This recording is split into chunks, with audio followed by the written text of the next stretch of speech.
Ka toki hiri, ka toki lava mai. And to all the little kids over here, you make sure you guys are all quiet. If you keep talking, I'll send you guys to church and you guys can Akoako with te for the whakame. Okay? So no more talking from now. Okay? Unless you want to sing a song, then you can sing a song and you'll be the first to go up to the buffet table. And no more tāna ia no mai, eh? Malo. Yeah.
Sapte.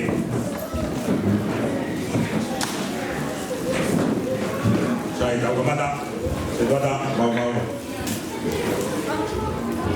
Sabe que o mau ai aho.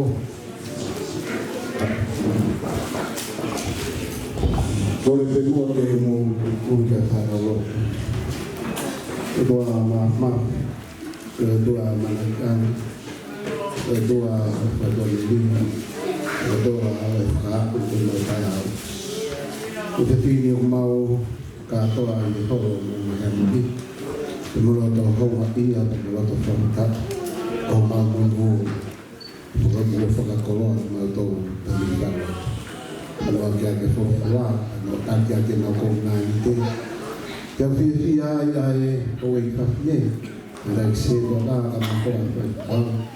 kamu tahu ya kau kamu nanti minta maafin maafan. Kau ikhlas penuh dengan maafan yang itu kai. Tapi nafi mai ada ikhlas kau kamu family. Kau ikhlas program kondisi nafam bagi hapon mau tahu. Kaya mo na ako beke ay pin. Ito ka na kita na ito ko ni. Ikamata ang mauumo. Ohi ko puno nga pa na kita maupay. Pag tayo magagawa ito peke. Ang ngayon ko yan ang maupanangay para ito. Kung fulani man ay singahe family. Pero si pero lang. O at ay kinamoy. Kasi mamata natin. Tao manghin ay ito ma. Ito ko niya ko to ko yung apa. Tumuha ka ng inas. Ilo ay nanay kau ona. Pagkau ako kamas no family. Nanay isip o kapalaya kama wa family no to. Kau tahu ya ako kamas mau pa au. Tu mau mama. Mahalo ya ki mau ni. Tari tawa ngai mau fenoma. Tapi ahon di kahau mau fenoma. Yesus Kristus ko tan mo ko. Amen. Halo, pamalo ke kada cerita dah, lama download kamata, lagoy te pide buat buat ata ya. Por ini ki homo te pide ko ini, family ko ya, ai Faifekau ako, ke mau kata o me atu o kamata ai tau te pide pa fei. Kalau boleh beli pakai kau foto apa ni buat kalau boleh boleh beli kamar tapi dia pilih kalau kita family banyak saya atau kita buat pilih ini dia ada kamar kalau dia pilih apa sit still be quiet and don't give me that face okay mutu baik mau tu kau tahu ada pekau pengen bagi itu, ada mau teki dia ni, family kau yang Akoako, lawan,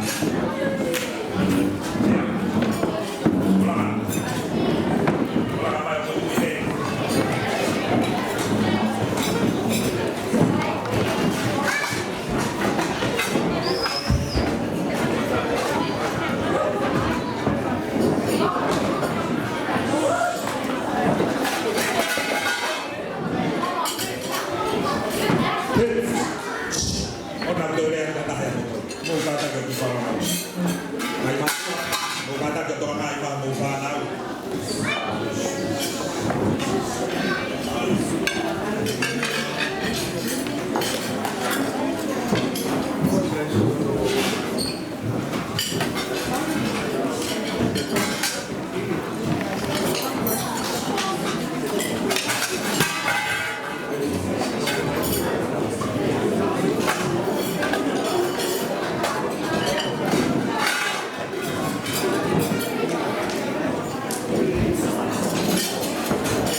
kids, umatake ki whakalawala o ipo.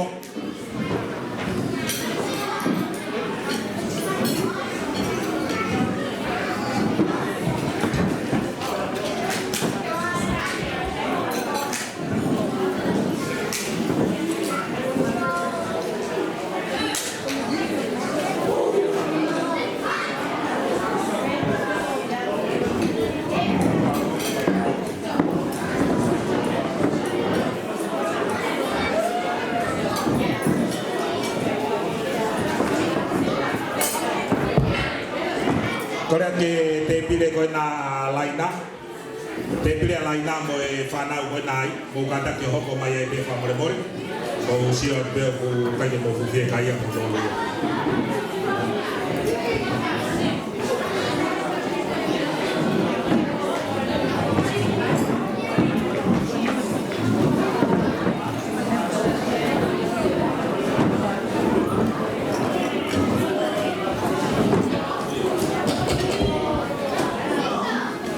Kore whamore more at pe Mounga Heamoni.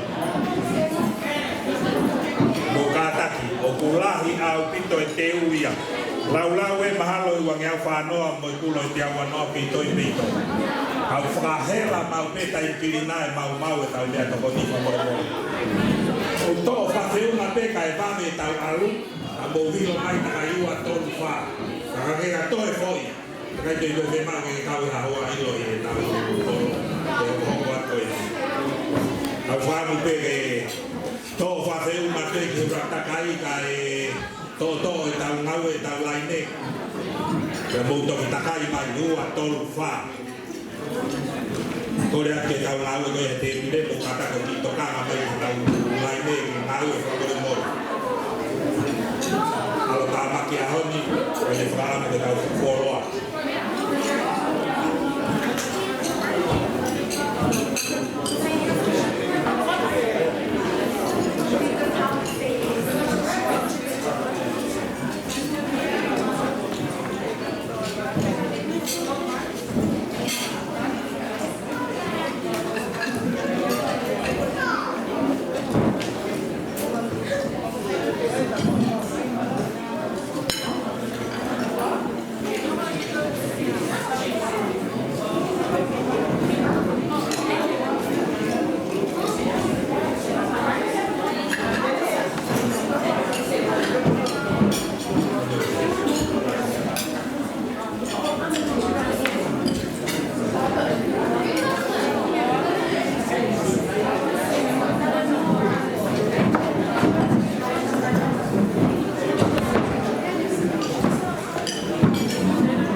Takai mai e peo au vai teni ke hoa Faifekau mo kataki o te atu te pile. Mo takai atu pe i ko, mo lava mai e peheni o whopi mai o te pile.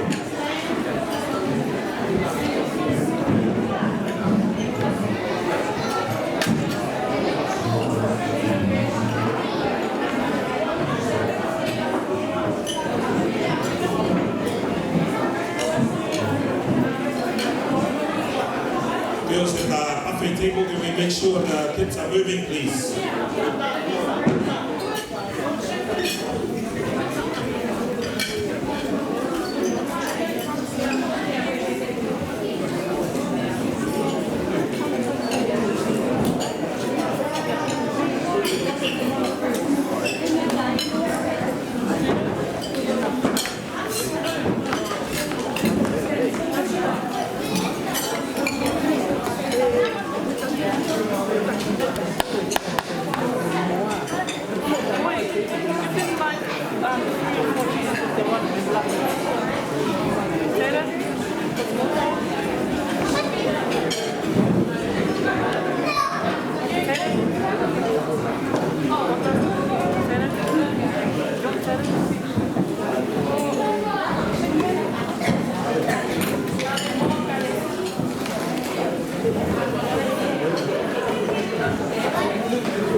for the food. O kata ki peo ki si te tātua kai mama me tau lai ne. Hei mta tau peko kore te ko kata peo ki whakalongalongo hiko. O tui peko whakausi o si atuna tau te pile pāwhei. Ka kau hi o kalata maki. Ka kau kovi e ea, ka kau maulolo e tau polo kalama. Te iai ngahi rea to e mai. E taimi hoi au te i whakausi o si ai e lai ne atu ke pāwhei. Pega maari e kani o tuku ke tarek se tada. E whakawhisi e te pile ilo a hon. Malo.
Wako ngawe, katai Faifekau, a be foki.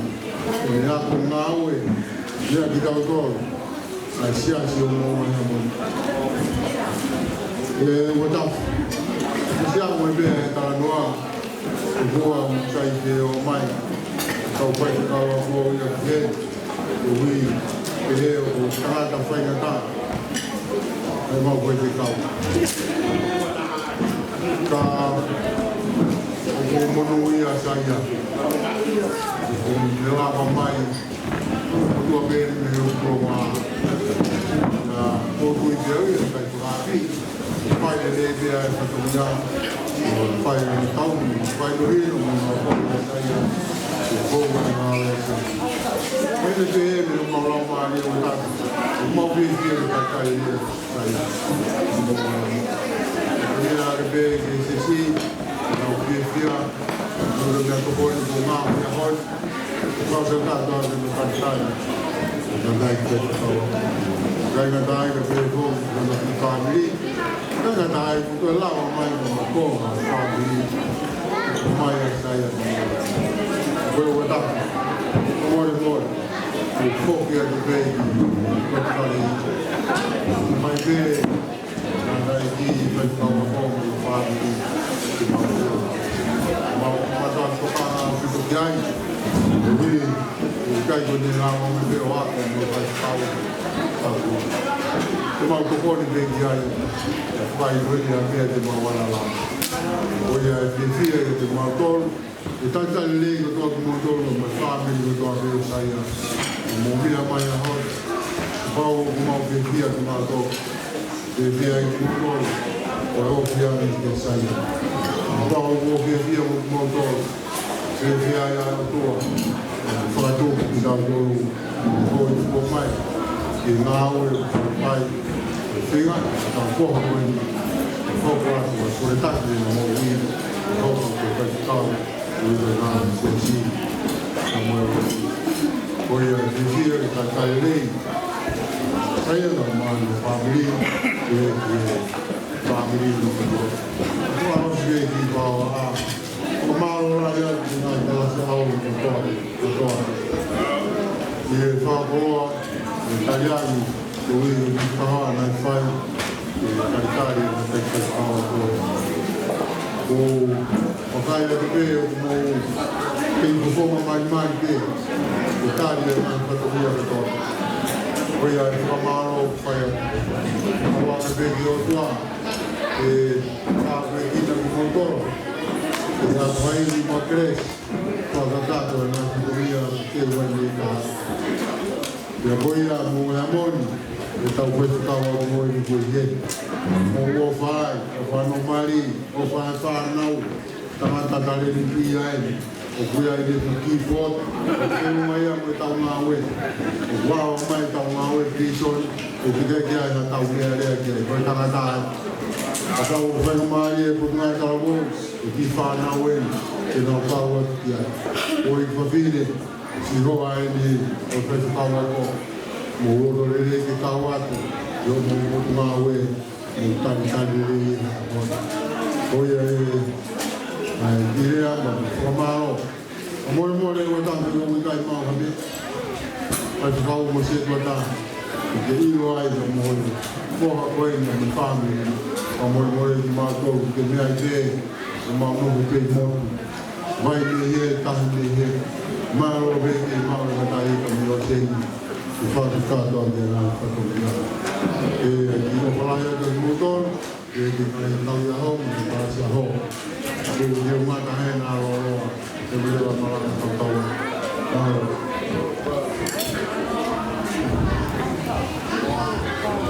Maro, whamaro e arai se taka, o i kai laka e whakisi o e tēpire, e a koutu i pe ko si lava kotoa mai e botol kuia pilotoni ki e tau te kile pāwhei o e tau whaika maina ko whawhei mai ka pau ko kai e nau lava mai o e whaika maari e koe ni kuata e ko ua tolu wha e bo lava hake botol ki ai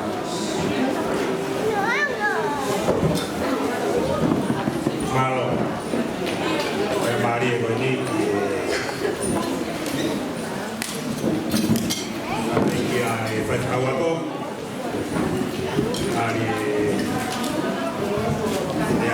Ahon. Malo.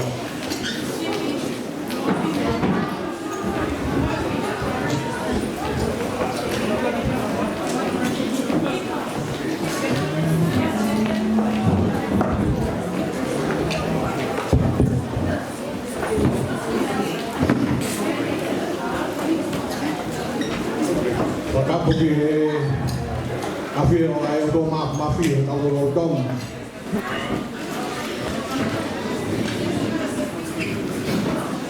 Ora porque Faifekau pure.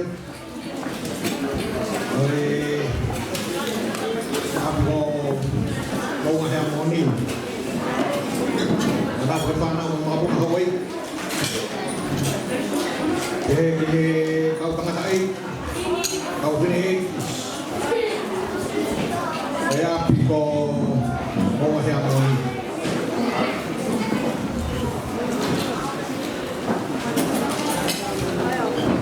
Mau hukum mai pe ni goya ni nai u fana mai MC ke u kata kita mua kau tu o tali ai ya fisi ke video MC me tu ai pe tahu mahu enai kai ke te wow ya fatamia ke hen kane ongoia te tango fua pe ane koe akonaki pe me nga I pare fai ho mo Faifekau ai mahu inga ke fai ai kala mo fua I hai mo to pe ko vinga ia o tau ma wai ai mo ui fia mo nga I ka bua I la I o noko I he maman ko ni ko vi pe ko kala mo fua na fai kala o ne hi foi o pekia I fuma kolosi ko hi pe ko na go o vai a hoi o ka mai kau o te a o ya pi ko mo ha mo ni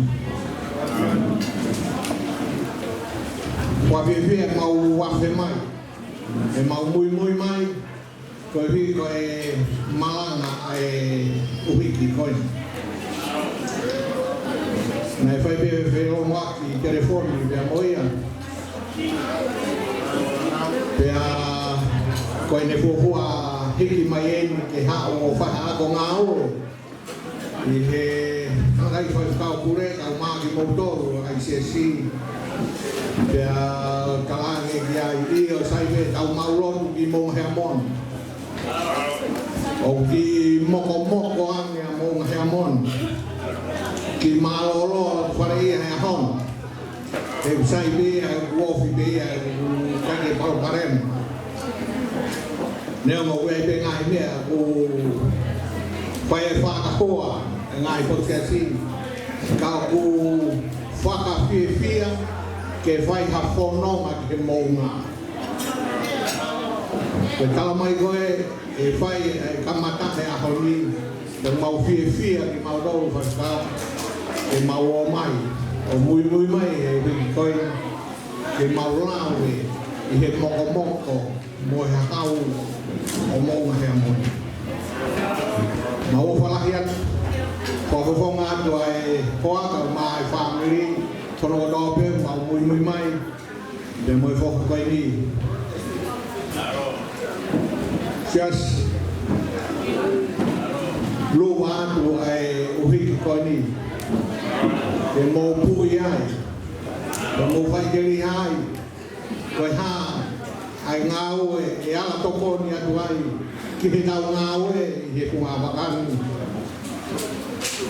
mau fia e voa ke atu e au ora ongi ho ma pi e he fo o fai ta po ki na mai kau tanga ai ki mo kau pine ko rope kai ngau fo ke kau fin o e api o bu fai ai fo la nima ko hi ko ya hon pe au mo ni be ai re ai o pe fa mo ni be re a Tonga ko e api pe fa fin Mounga i wa hoi paving. Ka paupe kai ki moutou. Kai ke maa pane ia. Nga i tamai nau tope ai ere pelu mo wala pa. Ko ne sangai e a ho tope ko pononga ki u. To kang ia haki foi me to kon e mau mo oi me family e pononga e tau. Ko mo dolo na i fae. Ko le ia e family e whanau ko mo puna o wate fidu ia i mo do. O wa ko se doa.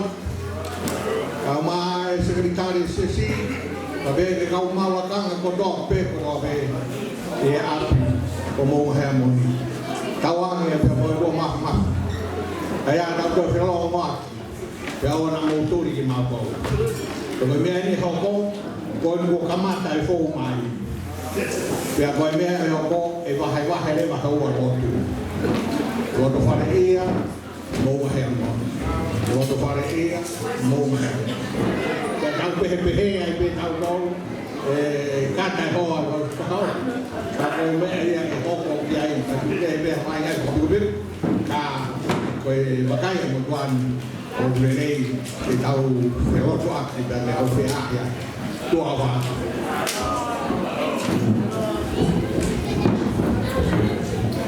Kalau dia bantu lama tali dia Faifekau atau Akoako pengamari itu ini untuk buat mereka bau biata pilih ono taimie kalau taim sipe itu buat tu kahiri peia aku leva kita boleh muah apa kata tahu fatomia.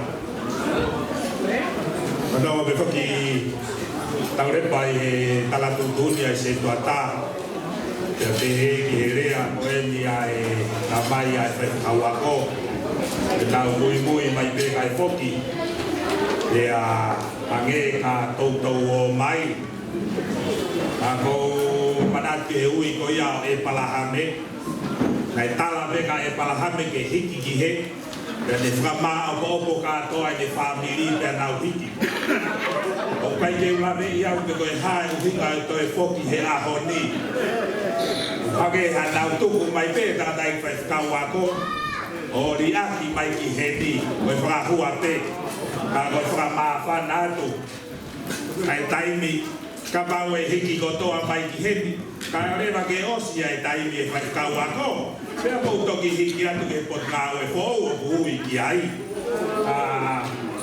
ko hi ko ai ke frahiri a ho ia e fai e kai ke ma o po mo fra kau pe ko pe a te mo i he ai mo a te mo i he ai ka ko ke ma ta tonu ke moko mo e fra fo fa e a funga Mounga e ha me ka mo to e fi ma ma he ai me ai ko e fra hua pe ka ko e ka pe ia fra amu ai apin i he na u e fai ka dai se kuatai mo os fra ho ai tan lere ya ma fia ko hai e no e kai ko hai e tai mari ka pau te tau ka to a hen e pe ai ke fia ma hua e hoa ta ko ni o mau lere i pe e tau te o te fai na mari e pe mo toro fa me to e lava ki ai mo me aki ai ko na bu fai na mari e pe te o ai kau pe fine ai na tau pe ko ke te ia tau polo kalama ko e tau fa mo ai pe ki te le moa e to fa kato ko tu be ko la ve ia pe ko mo ke mari malo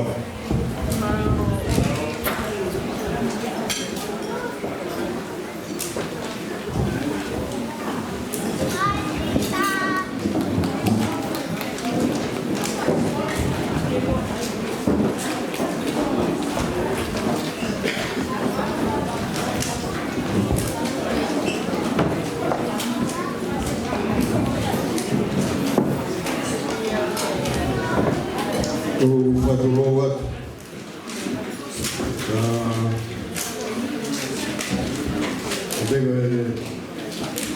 dengan mana ke mai ya kau dia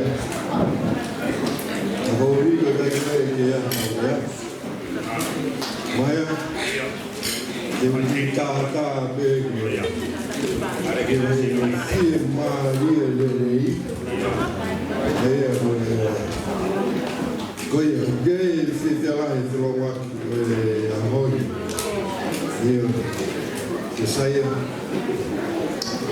ke tatari ko Faifekau ni olu ni doa ke kalasi ahau kuilo kon Mounga di keres ki kalasi ahau yo ke Faifekau ta yai ke ko ya ngai si na Mounga Sapte tai pe Mounga di keres Mang mea ko be kafe mai keres Ngai mau kafotunga ngai mau ngawe ngai mau rotu lea ko be keres pe eki mau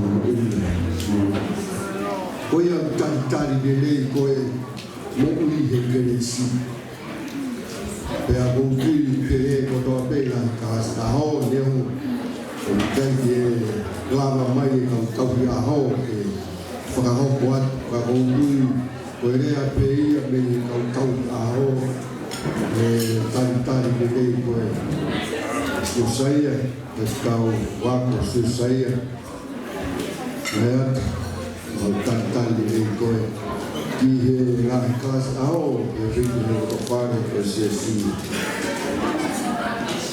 Koe whamiri ni whoki koe kaunga maheni te roku. Te maheni pe manu te loa pe nai whatongia i purea ngā whakahomo whatongia a tōtou pe aak o te mokumoa ngai whatongia pai e pe whātero ngaki. Kanai te mawheo hi mo wasa.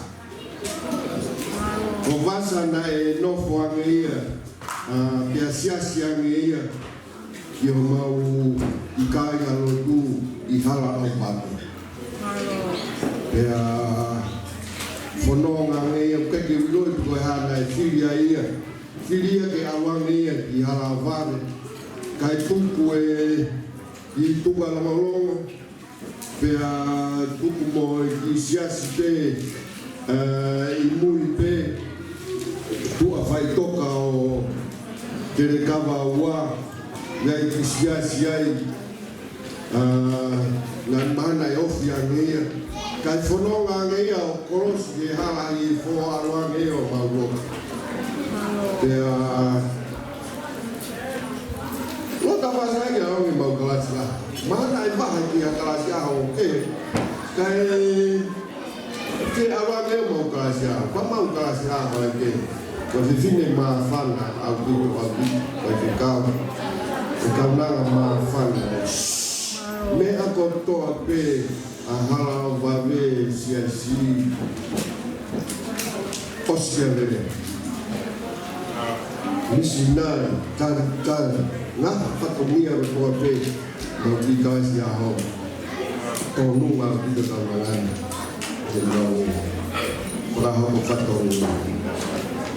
Koe o kake e who'o whanuri kia koe koma tanga rene atu I sketari. Hange ko whakahiri Sapte ka koe pehe mautore ko hiki au kutongu mai. Neo moia mama e se kota maloro o loto whare ia tau ni wā ngak saite. Saite ia tau wā pe. Oia, fia pe ahon.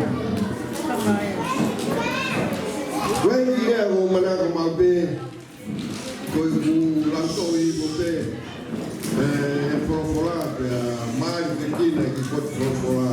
Ana ki kora malo ko o manako ai pe ko ai piloto e mo ui ta ko ia pe ko ia na fai su ya pe aga su ko mama hiki o fare tene kai o osu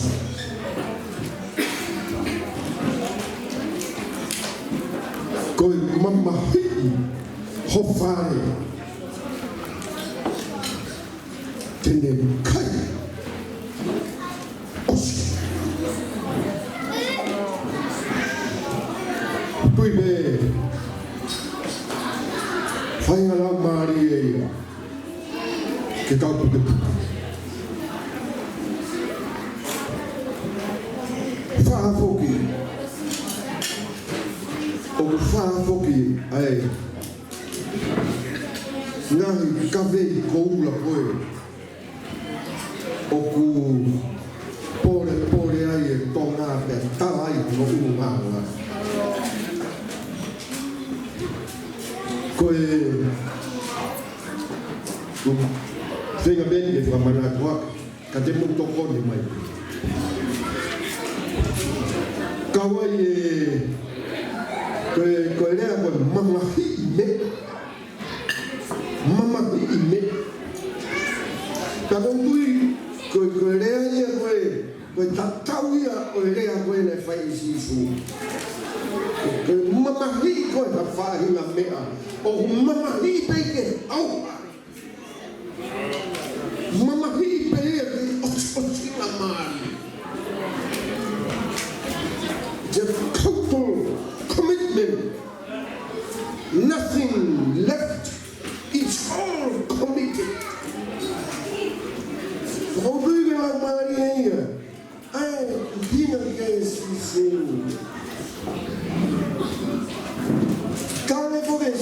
Kare foge, ete foge e Akoako. Holoki tempai. E holoki a tempai.